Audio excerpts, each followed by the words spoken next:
নদিয়া রানাঘাট থেকে 10 কেজি আফিম সহ এক ব্যক্তিকে গ্রেপ্তার করল এসটিএফ। নদিয়া থেকে বেশ কিছুদিন ধরে আফিম পাচার হচ্ছিল, এমনই খবর ছিল পুলিশ সূত্রে। সেই কারণেই নদিয়ায় বিশেষ অভিযান চালাচ্ছিল পুলিশ এবং এসটিএফ। তবে সাফল্য মিলল বৃহস্পতিবার রাতে। পুলিশ গোপন সূত্রে খবর পায় কুরিয়ার সার্ভিসের মাধ্যমে আফিম পাচার করা হচ্ছে রানাঘাটে। পরবর্তীতে লালবাজার এসটিএফ রানাঘাটের পুলিশের সহযোগিতায় হানা দেয় রানাঘাটের নাসরা এলাকায়। সেখানেই এসটিএফের কাছে হাতে নাতে আফিম সহ এক ব্যক্তি গ্রেপ্তার হয়। পুলিশ সূত্রে খবর, ধৃত ব্যক্তির নাম রাজু মণ্ডল, বাড়ি রানাঘাট ধানতলা থানার হালালপুরে। পুলিশ সূত্রে আরও খবর, এদিনের অভিযানে উদ্ধার হয়েছে 10 কেজি আফিম, যার বাজার মূল্য আনুমানিক 10 লক্ষ টাকা।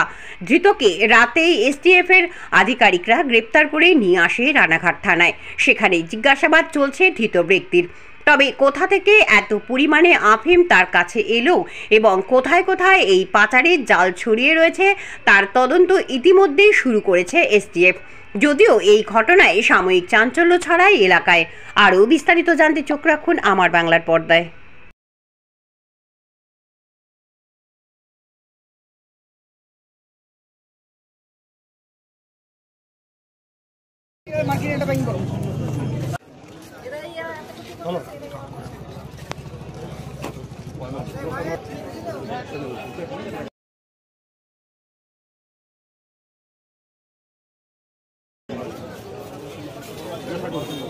দাবি ত্যাগ। এই চ্যানেল কোনো প্রচার করে না হিংসাত্মক, ক্ষতিকারক বা অবৈধ কার্যকলাপ। এই চ্যানেল দ্বারা প্রদত্ত সমস্ত বিষয়বস্তু শুধুমাত্র একটি শিক্ষামূলক উদ্দেশ্যের জন্য। ধন্যবাদ। শুভেচ্ছা টিম আমার বাংলা নিউজ।